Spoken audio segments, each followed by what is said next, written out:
It's still being jumped. Now, sometimes when I create a little spark like that with the jumper cables,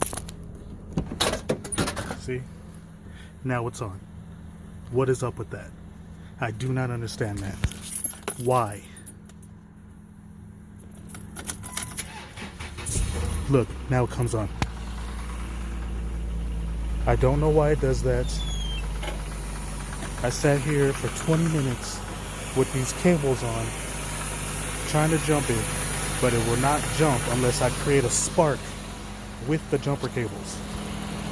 Any opinions? Any suggestions? Let me know, please.